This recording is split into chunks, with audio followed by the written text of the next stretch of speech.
You think your choices are yours? That when you decide to change jobs, end a relationship, or even what to post on social media, you're exercising your individual freedom. But what if I told you there's an invisible force, more powerful than any government, more subtle than any manipulation, controlling your every move? It's not conspiracy, it's sociology. And over 100 years ago, a man named Émile Durkheim discovered something most people still can't see. You've never been alone in your own mind. Think about the last celebrity suicide that shook social media. In the following days, suicide rates spike. It's not coincidence. Think about how you feel obligated to smile in photos, even when you're destroyed inside. It's not politeness. It's something deeper. Durkheim called this collective consciousness, a living entity that breathes through all of us, dictating what's normal, what's acceptable, what's real. And the most disturbing part? You feed this monster every day without realizing it. Now tell me, when was the last time you did something truly yours? Without worrying about what others would think, without following an invisible social script. Hard to remember, isn't it? Because from the moment you were born, you were programmed to confuse obedience with identity. And if you think that's exaggerated, stay with me. I'm going to show you the invisible strings that move you like a puppet. And I warn you, once you see them, you won't be able to pretend you're free anymore. If this has already stirred something inside you, if you've already felt that discomfort of questioning what you thought was true, then you need to stay until the end. Subscribe, leave your like, not for me, but because you deserve to understand the forces that shape your life. Because knowledge is the only weapon against invisible manipulation. Society sold you a beautiful lie. They told you that you're an individual, unique, special.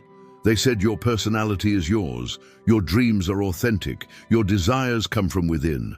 Every self-help book, every motivational speaker, every Instagram post about being yourself reinforces this myth. But here's what they don't tell you. Even your rebellion is scripted. Even your uniqueness follows a pattern. Look at how you express your individuality. The clothes you wear to stand out, they come from predetermined fashion cycles. The music you listen to that nobody understands. Millions stream it daily. Your political views that feel so personal, they align perfectly with your social class, education level, and geographic location.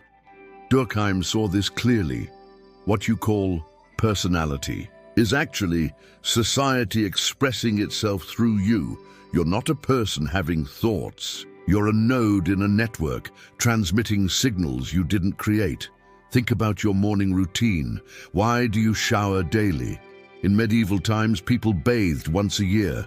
Why do you feel guilty when you don't work? 300 years ago, work was seen as punishment, not virtue. Why do you check your phone first thing in the morning? Because 20 years ago, someone decided that constant connectivity equals success. These aren't your choices. They're social facts, Durkheim's term for the invisible rules that feel like natural law, but are actually collective inventions. The most insidious part, you police yourself. When you feel shame for crying in public, that's not you. That's society's voice in your head. When you feel proud for working 80 hours a week, that's not ambition. That's capitalism speaking through your exhaustion. You've internalized the guard. You've become your own prison warden. And you call it free will.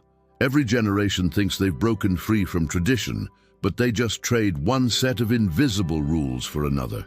Your grandparents obeyed the church. Your parents obeyed the corporation.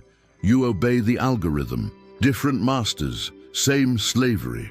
And just like them, you believe you're the first generation to truly think for yourself. You're living in a prison without bars, and the worst part is you decorated the cell yourself. Every notification on your phone is a guard checking on you.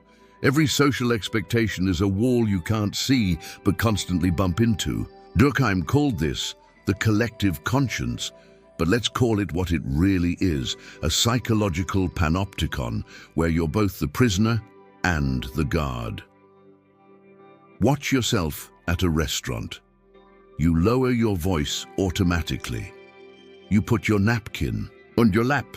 You tip even when the service was terrible. Nobody's forcing you. There's no law. But the invisible pressure is more powerful than any police force. You feel it in your chest when you even think about breaking these unwritten rules. That anxiety, that's the collective conscience crushing your individual will. It's society's hand around your throat, and you've learned to breathe shallow so you don't notice it anymore. The prison reveals itself in your mental health. Durkheim discovered that even suicide, the most personal decision imaginable, follows social patterns. Economic crashes create waves of suicide. So do celebrity deaths. Your deepest despair isn't even yours. It's a social contagion, spreading through invisible networks of shared consciousness. When you feel worthless because you don't have enough followers. When you feel empty because your job lacks meaning. When you feel anxious because you're not achieving fast enough. These aren't personal failures. They're social diseases. But here's where it gets truly dark. You're not just trapped, you're addicted to the cage. You refresh social media compulsively, not for pleasure, but for proof you exist. You buy things you don't need to signal status. You don't have. You maintain relationships that drain you because being alone feels like social death. Durkheim saw this over a century ago. He called it anomie, the psychological vertigo that comes when social rules break down. But we've built something worse. A society where the rules never stop changing, where you're constantly failing standards that shift by the hour. The prison is perfect because it doesn't look like one. It looks like freedom. 1,000 choices of cereal at the supermarket, infinite content to stream, endless potential partners on dating apps. But every choice is pre-selected from options that all lead to the same place. Conformity disguised as individuality. You're free to choose your cage, but not to leave it. You can customize your cell, but the walls remain. You think you're expressing yourself, but you're just selecting from a menu someone else wrote. Émile Durkheim wasn't just another philosopher theorizing from an armchair. He was a detective of the invisible, the first to scientifically prove that society is a living organism with its own consciousness. In The Division of Labor in Society, he revealed how modern life splits us into specialized fragments, each person becoming just a function, not a whole being. You're not a human anymore. You're a job title, a demographic, a user profile. And this fragmentation isn't accidental. It's how the organism survives. But Durkheim's most shocking discovery came in Suicide, a study in sociology. He proved that even when you think you're most alone, most desperate, most individual, society is right there with you, pushing the gun to your head or pulling it away. He found that unmarried people kill themselves more than married ones, Protestants more than Catholics, city dwellers more than rural folks, not because of individual psychology, but because of social integration. The less connected you are to the collective conscience, the more likely you are to destroy yourself. Your survival literally depends on your submission to the group mind. He saw what nobody wanted to admit. We're not individuals who form societies. We're social creatures who hallucinate individuality. That voice in your head you call me, it's mostly composed of internalized social expectations. Your conscience isn't yours. It's society's representative living rent-free in your skull. When you feel guilty, proud, ashamed, ambitious, these emotions aren't natural. They're social programs running on your biological hardware. In The Elementary Forms of Religious Life, Durkheim went even deeper. He showed that God isn't in heaven. God is society worshipping itself. Every religion, every sacred belief, every moral absolute is just the collective conscience declaring itself divine. When you stand for the national anthem, when you feel reverence in certain spaces, when you can't bring yourself to break certain taboos, You're not experiencing the supernatural. You're experiencing society's power to make itself sacred. The real religion isn't Christianity or Islam or Buddhism. It's the worship of the social order itself. This is why you can't think your way out of social conditioning. Because thinking itself is a social activity. Language, logic, even the concept of individuality, all social constructs. Durkheim understood what neuroscience is only now proving. Your brain is a social organ. It literally doesn't function properly without other brains to sync with. Those people who go crazy in solitary confinement, they're not weak. They're demonstrating the fundamental truth. The individual self is an illusion that requires constant social reinforcement to maintain. So, here you are reading this, and something inside you is fighting back. Part of you wants to close this video, go back to scrolling, pretend you didn't hear any of this, because if Durkheim is right, then who are you really? Strip away the social programming, the collective conscience, the internalized expectations. What's left?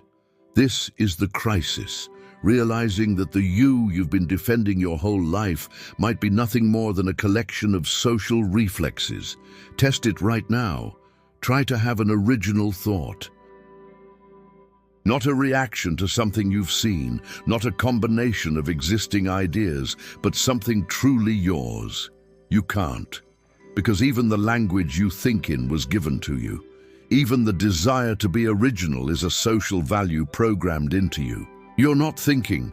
You're running software written by dead people, updated by algorithms, debugged by social pressure. Your consciousness isn't yours. It's a terminal connected to a massive social mainframe. Feel that discomfort? That's your trained self-wrestling with reality.